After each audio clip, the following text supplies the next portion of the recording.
Welcome to GHV Mentors, the podcast dedicated to helping entrepreneurs avoid critical mistakes and build thriving businesses. Whether you're just starting out or scaling up, we're here to guide you with insights, strategies, and real-world advice. Thanks for being with us. I'm Brian Powell, proud father, youth advocate speaker, and entrepreneur mentor specializing in operations and sales team structuring. I'm Kellen Calloway. I've grown and scaled many businesses in different industries and super excited to be here. And we're here once again in Scottsdale, Arizona at another Grant Cardone event, this time Elite Edge. Elite Edge. That's what it's called. Exactly. And we want to take an opportunity to really have a discussion about networking events, right? Kellen, what are your experiences in networking events and how have you really changed the way you approach them? At first I was terrible at them. Yeah. I didn't know what to do. I sat in the corner. I didn't like to talk to anybody. I had to change my mindset. So I guess, and that was I think the first step is kind of going there with a clear goal is what I learned. And so, because at first I was I was a warm body. I didn't talk to anybody. I realized these things sucked. I was negative. And so once I said, okay, I'm going to meet 3 people. Yeah. That's it. That was my goal. I just wanted to say hello to 3. But then once you start realizing you can get more in depth. And that's what I learned. I'm like, okay, I'm going to go to networking. I'm going to shake hands, and I'm going to get to know 3 leads or 3 clients or anything, whatever that may be. Yeah. But I just need to go there with a clear goal. So I would say step 1 for sure. Yeah.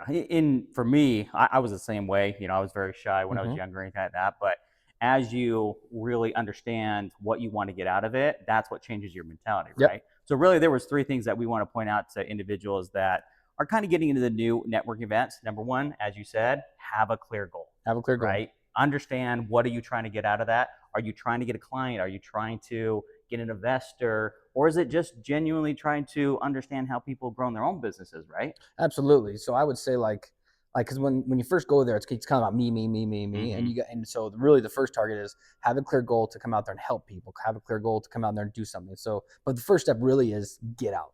Yes. Find the event, get out there, just be involved, get the wiggles out, because the first ones are going to be terrible. So just know that. So get on the events, have a clear goal. Okay, I want to go out there and I want to contact 5 people. My goal is to help 3 of them and then get 3 contacts for myself as well, right? So whatever that goal is, my first goal was just show up. Yeah. Get out of the damn truck, get in the event, and just be there. So that was my first goal. But as you get better, the goals change. And so that's what I think I'd focus on is have a goal. Even if it's a little goal, is get out of the house and get seen. And so I still have that goal today. I want to go to an event a day. I want to go to an event a week, or whatever that may be. I just want to make sure I'm not stuck in the office. Yeah. Because you get to know people and you feel better. I get inspired, don't you? Oh, absolutely. I mean, that's one thing that I like going to these events is the people. Yeah. Well, and that's my approach has always been, I want to understand people. Yeah. So for me, when I'm in a sales presentation, I have what's called a 15-minute rule, right? I let them talk for the first 15 minutes. I want to understand who they are, what their problems are, really understand them, and really help them feel like I do care at some level. So I've tried to transition that when in networking events is to have a 5-minute rule. Yeah, for sure. Because it's a shorter time frame, right? So let them really talk about themselves before I engage what I'm trying to get out of the situation. Yeah, kind of goes back to the same thing. First target is help them out, get to know them, find out what they need, what they want, and just get to know them, right? And kind of I just say is once you do that, you can connect. Yes. Right? And then you see what they're wanting, and a lot of times you can help them. Yeah. Right. Oh, you've seen that too. Yep. We'll go to events and we were talking to landscapers, right? Or we were talking to who was that lady you were talking to yesterday night? Oh, the veterinarian. The veterinarian. She needed KPIs. You were almost kind of coaching her. Yeah. Not even had to do with you, just helping her out. Exactly. I'm like, dude, if we can help people, and then what happens is they're like, wait, what do you do? Yes. Right. And that is your opening to say, okay, yeah, now I can tell them about me, which obviously that's another thing we got to figure out too, is how do you tell them about you? You can't just, the first time you're like, oh, my name is Kellen and I do this, right? You don't know what to do, but first thing is master getting to know them, what they need, help them in any way you can. Yes. So yeah, for sure. Exactly. And really one thing I'd also point out to smaller business owners, really get into it. That's another opportunity for you really to get your name out there because your visibility is so small, right? Yep. So take the opportunity, and number 2 would be perfect a pitch.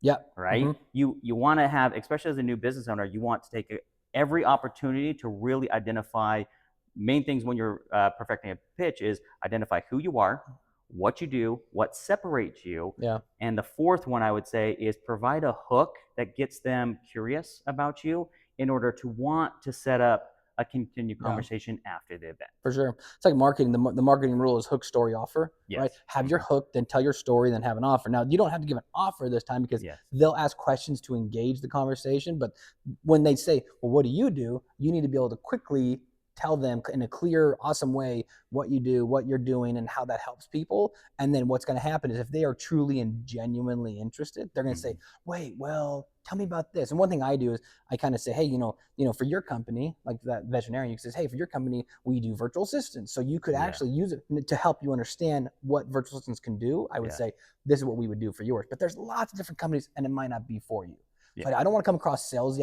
I just come across genuine, helping, learn a lot from you as well. I'm like, be there to help them, be there to give them information, and then tell them who you are, but keep it concise, right? And I'd say even practice. Yes. Go in your front of your mirror. I'm a huge advocate of role playing and practicing. So get in front of your mirror and look at it and say, hi, my name is Kellen, and yours? Like that's my pitch for everything. Hi, my name is Kellen, and yours? Just start there. Yeah. Then when you get to the pitch, okay, so I'm Kellen Kelly. I do virtual assistants. We help businesses grow and scale their companies through the use of offloading those stupid tasks, right? And they're like, and then I give them examples of marketing. I give them examples of sales, usually whatever they need to hear, right?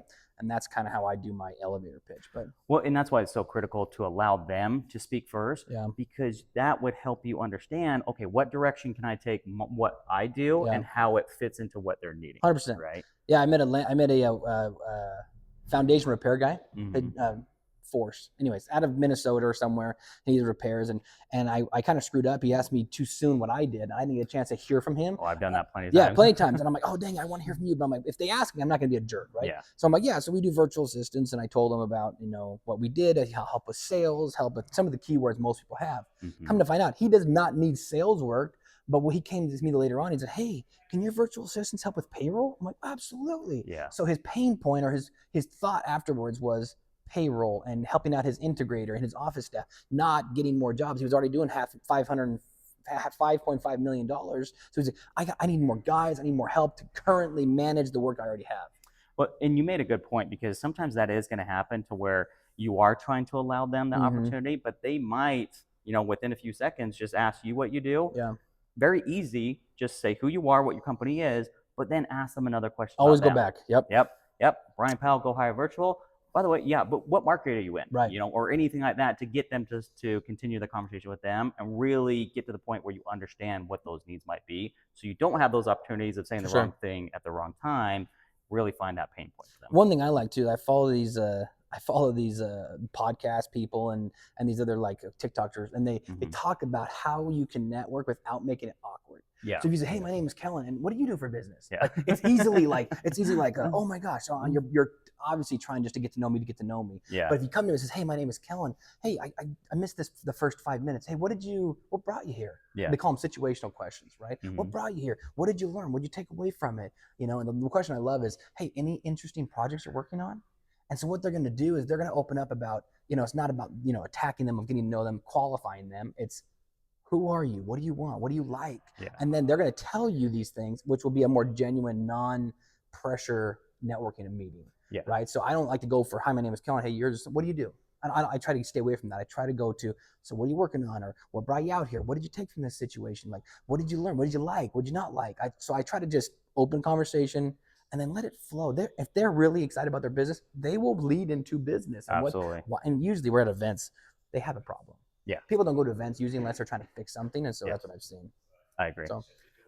Well, and the third point that we would really recommend is obviously the follow-up, right? You're at the network event, take the opportunity to make sure that you set something up afterwards. How do you typically handle that structure when you're going for that follow-up? So obviously most people exchange information. Once you get to know each other, you're like, dude, I'd love to stay in contact, right? You can say that. You can say, hey, do you got a business card? Take their information, take a picture of it. I always take pictures because I always lose stuff, right? If you can write a note too, I text our virtual assistants, obviously, so we can keep better notes, but keep information and then reach out to them. Be genuine about it. If you can text them right then, even better. Yeah. Great one too is, let's take a selfie real quick. So take a selfie with them so you can see what they look like. Yes. I don't know if you're like me. Like, I'm visual. I'm visual. You got to see what they look like. If somebody says a name, it's hard for me to remember. If I see their face, I know exactly what the conversation I have. 100%. And it's kind of like the same thing. You see their face, and then I like too is if you had a story to connect them with. So I think the hook story offer. So like this one landscape, the foundation guy, he told me about his background and his history with growing up and his struggles. And then now he told me his name. And now I have a picture of him. I'm like, there's no way I'm forgetting this guy. Exactly. Like, ever. So stories, pictures, and then taking their information. And then once you get home, or if not right then, text them hello. Text them, hey, it was great meeting you. Just something. Yeah. Email them. But why go to a networking event if not to afterwards to connect? Exactly. Right. Well, and really take the opportunity to understand the situation. If somebody's really saying a real pain point and your solution, you let them know that it is, take the time, set up the meeting right there. Sure. Oh, There's yeah. plenty of times If where you I'm just can. like, hey, what's your schedule next week? Let's get together, whether Sure. it's a coffee, whether it's a Zoom meeting, anything. Yeah. Shoot your shot. The 100%. worst thing they can say is no. Yeah, absolutely. Yeah, all the time. And that's how you get fat guys getting good looking girls, right? He shot his shot and he got her, right? You know what I mean? Have you ever seen that? Oh yeah, You're like, absolutely. dude, what did he do? He must be funny, right? Exactly. So yeah, shoot your shot, give it a go, ask for breakfast, go take him to lunch. Don't just be like, I'm gonna sell you, right? You want to make it genuine, like you're trying to get to know them. And then if they truly are interested, that's what your opportunity when then you can sell them, if that's your end goal. Exactly. Right? But yeah, like a lot of times I like to do that. I'll send, I learn about them. I'm like, and I'm a big book guy. Mm-hmm. So like, I met those two farmers, right? They were like, I want to know more about people, but I don't want to do this workshop. And I'm like, tell you what, really, here's a book. It's basically the same thing as that workshop. Read the book. Like, I'm just trying to give them fun information that can help them. So send them that, give them some help. Like, that's my thing, is stay in contact. So it's a light friendship. You're actually being there, as you like to say, like their advocate, right? Yes. Like they care about you and they trust your judgment so much that if you do offer them your services, it's not a sales pitchy thing. It's a, hey, I trust you. If it's a good thing, we move forward. If it's not, we don't. It's not, you're not having to do the hard selling. Yes. And that's what nobody wants or likes. People like to buy, they hate to be sold. Exactly. Yep. Perfect. So, yeah. Well, we really hope this information helps you out. Now, we want to hear from you. What industry are you in, and what type of networking events have you found value with? Leave it in the comments below. Also, if you're currently struggling with anything specific in your business, let us know in the comments and we'll respond with some insight. We might even make an episode to dive deeper into how to overcome it. And finally, if you found any value today, please consider leaving a like and subscribe to be notified of upcoming events. For now, I'm Brian. And I'm Kellen Calloway with GHV Mentors. Until next time.